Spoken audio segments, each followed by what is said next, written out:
Assalamualaikum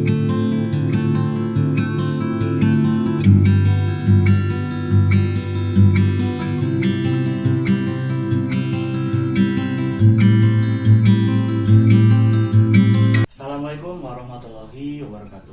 Kembali lagi bersama saya Haikal Ramadan di acara podcast kelas kosong. Seperti biasa, di podcast kali ini kita akan membahas seputar dunia pendidikan, mulai dari sekolah, siswa, guru, dan lain sebagainya seputar dunia pendidikan. Pada kesempatan kali ini kita akan membahas sesuatu yang sangat menarik dan sedikit berat tentang bagaimana sekolah-sekolah di Indonesia menjawab tantangan tentang perkembangan dunia pendidikan di era modern seperti saat ini. Nah, pada kesempatan kali ini kita akan mendatangkan narasumber. Beliau merupakan seorang guru dari Sekolah Alam Bogor. Nah, Sekolah Alam merupakan sekolah yang menurut saya sangat menarik untuk dijadikan sebagai patokan terhadap bagaimana sekolah-sekolah lain menjawab tantangan di era pendidikan modern seperti saat ini. Ya, langsung aja kita sambut, kita datangkan Bapak Samsul. Ya.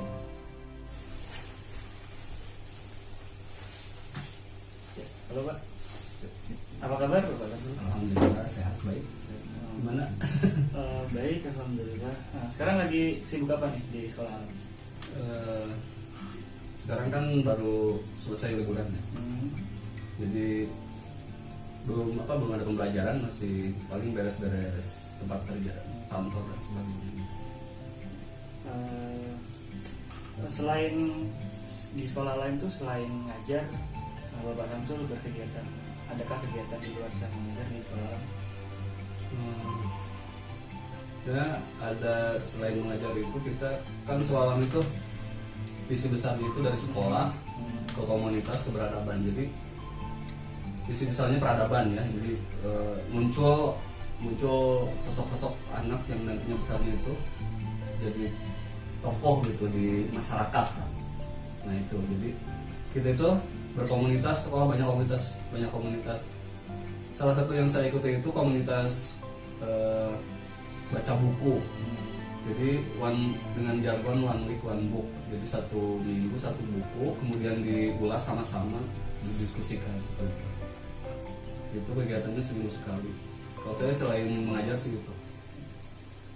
Tadi kita sudah membahas sedikit tentang visi misi dari sekolah alam. Nah, sebenarnya sekolah alam itu sendiri tuh apa sih bedanya? Terus yang membedakan sekolah alam dengan sekolah lain itu apa? Jadi pada prinsipnya sama, cuman mungkin media yang digunakan. Jadi medianya itu lebih banyak menggunakan alam gitu, alam sekitar. Ketika belajar biologi, mereka misalkan ketika belajar tentang fotosintesa atau apa gitu, jadi mereka turun langsung lihat pohonnya, kemudian lihat kayak tumbuhan itu mengambil makanan lewat apa gitu, step-stepnya itu jadi langsung, tidak berupa gambar, jadi berupa langsung ke lapangan. Jadi siswa bisa mengetahui langsung dan merasakan langsung bagaimana alam itu bekerja. Ya, kalau bahasa Inggrisnya itu kan experiential learning ya. Lebih ke situ sih kalau soal. Jadi belajar itu dengan pengalaman gitu. Makanya disebut. Jadi bukan hanya alam tapi pengalaman gitu. Itu sih. Dan alam sebagai media juga. Terus yang katanya sekolah alam memiliki opsi yang membedakan dari sekolah lain, seperti program unggulan gitu. Program unggulan dari murid ya? Ini sekolah alam yang seperti outbound seperti oh iya. Jadi sekolah alam itu ada entrepreneurnya ya, leadership yang lebih membedakan. Kalau di SD itu lebih ke ininya ya, jadi menggunakan media outbound untuk sebagai pilar kepemimpinan. Itu bedanya mungkin di situ ya. Jadi anak itu ada kepemimpinan lewat pembelajaran outbound ya. Kemudian berwirausaha, ada business day gitu ya. Jadi anak-anak menyiapkan dari mulai proses produksi, kemudian distribusi dan sebagainya seperti itu. Ya, berarti siswa dari sekolah alam ini dipersiapkan untuk menjadi seorang entrepreneur. Nah, salah satunya itu. Berarti Nantinya bukan hanya entrepreneur ya, jadi apapun yang mereka minati gitu. Kan misalnya itu ada SD, SMP, kemudian ada SMA-nya yang disebut SMX misalnya. Nah di SMX itu dengan jargon School of Maker itu, jadi lulusan itu diharapkan untuk menjadi maker gitu, membuat suatu karya atau usaha, bisnis dan sebagainya. berarti secara tidak langsung sekolah alam membantu murid-muridnya untuk mewujudkan impiannya ya. Nah itu seperti itu kira-kira. Selanjutnya, nah, untuk sistem pembelajaran sendiri atau kurikulum yang dipakai oleh sekolah alam itu berbeda atau sama dengan yang di pemerintah sendiri? Kalau yang sekarang itu kan masih kurikulum 2013 ya. Ya. Nah justru sebelum ada kurikulum 2013 itu sekolah alam itu udah seperti itu gitu. Kurikulum itu tematik, kemudian jadi sebelum ada kurikulum 2013 udah seperti itu, mirip seperti itu. Pas ada kurikulum 2013 itu udah nggak terlalu asing gitu. Itu kurikulum kita gitu. Jadi sekarang menggunakan kurikulum 2013 dengan modifikasi lagi dari fasilitator. Kita menyebut guru itu bukan teacher, bukan apa, tapi fasilitator. Jadi memfasilitasi anak-anak belajar. Jadinya bukan ngajarin gitu, memfasilitasi aja. Ya anak-anak kita belajar silakan. Itu makanya disebut fasilitator.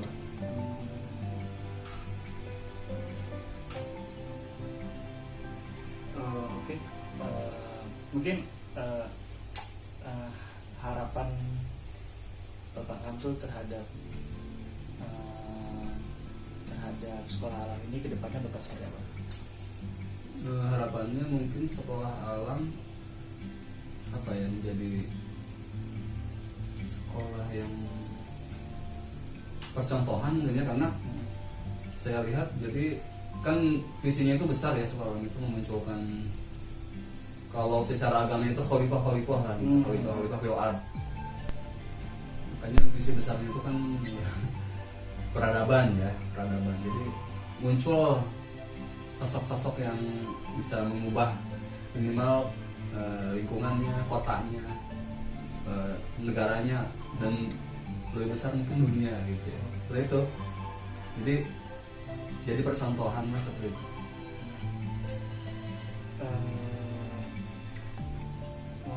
Tadi sudah mungkin sedikit mengulang, sekolah alam itu memiliki apa sih namanya, jaringan, itu bisa dijelaskan jaringan itu seperti apa?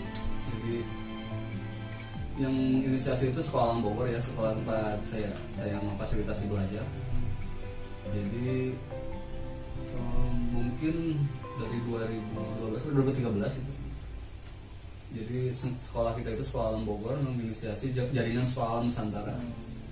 Jadi di situ mewadahi komunikasi untuk seluruh sekolah alam seluruh Indonesia ya, berapa puluh Kak? Udah saya kurang tahu jumlahnya. Mungkin udah 100 atau berapa ya? Karena kan banyak ya. Mulai dari kan pendirinya itu di Bogor juga ya, pendirinya itu yang di Parung itu ada namanya School of Universe. Nah, udah meninggal sekarang. Jadi dari Bogor kemudian menginisiasi JSAN seluruh Nusantara. Oke, mungkin terakhir pertanyaan, menurut Bapak Samsul, kenapa sekolah alam, kenapa anak-anak sekarang harus, kalau bisa sekolah alam, kenapa? Kenapa harus sekolah alam? Karena menyenangkan. Jadi sekolah itu jangan tegang gitu. Jadi anak-anak senang gitu sekolah itu. Kita perlu sekolah yang ketika bangun pagi anak-anak, Bu, ayo sekolah gitu. Kalau zaman saya dulu ya, saya merasakan sendiri kalau bangun pagi apalagi hari Senin, aduh sekolah ya, susah bangun gitu. Nah, anak-anak sekolah alam itu saya udah nanya-nanya sendiri ke murid-murid, mereka itu sangat semangat gitu. bangun pagi itu hari Senin apalagi itu udah senang aja ke sekolah gitu. Makanya saya ini sekolah gitu kayak gitu. Sekolah itu idealnya kayak gini gitu. Membuat orang anak bangun pagi dengan semangat untuk sekolah itu. Seperti tadi yang guru tuh tidak hanya tapi sebagai fasilitator. Nah itu fasilitator ya, jadi bukan hafalin nggak gitu. Jadi sekolah itu kita memfasilitasi aja. Terus tadi pembelajaran yang eksperimental tuh yang ada siswa langsung kalah gitu. Iya gitu. Ya mungkin seperti itu ya pertanyaan. Terima kasih kepada Bapak sudah hadir di acara podcast ini, sudah menyempatkan hadir dari kesibukannya sebagai guru di sekolah. Terima kasih kepada Bapak. Sama-sama. Semoga sehat selalu. Amin, sama-sama. Semoga sehat semuanya. Ya, kembali lagi bersama saya, Sobat. Ya, Sobat PKK, tadi kita sudah mendengarkan dari narasumber kita, Bapak Samsul, yang merupakan seorang guru dari Sekolah Alam Bogor. Sangat luar biasa penjelasan dari beliau tentang Sekolah Alam. Saya sedikit menyimpulkan tadi pembicaraan tadi, yaitu tentang Sekolah Alam. Sekolah Alam sendiri merupakan sekolah yang berorientasi pada kegiatan outdoor atau kegiatan sekolah di luar kelas tersendiri. Jadi bagaimana sekolah itu membantu bagaimana siswa merasakan langsung, tadi seperti dijelaskan oleh Bapak Syamsul, eksperimental, yaitu mengajak siswa agar merasakan langsung bagaimana kondisi alam, bagaimana alam bekerja, bagaimana alam berkegiatan, seperti itu. Nah, terus untuk pembelajaran sistem pembelajaran atau kurikulum yang dipakai oleh Sekolah Alam itu sendiri, yaitu memakai sebelum adanya kurikulum 2013, tadi seperti yang dijelaskan oleh Bapak Samsul, sebenarnya Sekolah Alam sendiri sudah memakai kurikulum tematik yang seperti itu dengan berorientasi kepada alam. Jadi kurikulum 2013 ini merupakan pembelajaran yang sangat disukai, sangat didukung oleh Sekolah Alam itu sendiri. Ya, tadi juga kita sudah mendengarkan tentang harapan dari Bapak Samsul itu sendiri tentang bagaimana sebaiknya pendidikan di sekolah, yaitu adalah guru sebagai fasilitator, tidak hanya bertugas untuk menyuruh atau memberi perintah terhadap siswa, kamu kerja ini, kamu tapi mengajak siswa menjadi fasilitator, bagaimana kita membangun atau membuat karakter siswa atau membantu siswa dalam menyampaikan impiannya, seperti tadi bagaimana kewirausahaan dibantu, terus untuk yang menyukai alam tadi kan sangat dibantu. Harapannya tadi juga Bapak Samsul bilang bahwa agar siswa-siswa dari Sekolah Alam murid-murid dapat menjadi perubahan, dapat merubah mulai dari diri sendiri, mulai dari lingkungan terdekat hingga merubah dunia ke yang lebih baik, menjadi khilafah, menjadi pengganti. Sangat seru tadi pembicaraan kita dengan Bapak Samsul. Ya, sayangnya harus kita akhiri.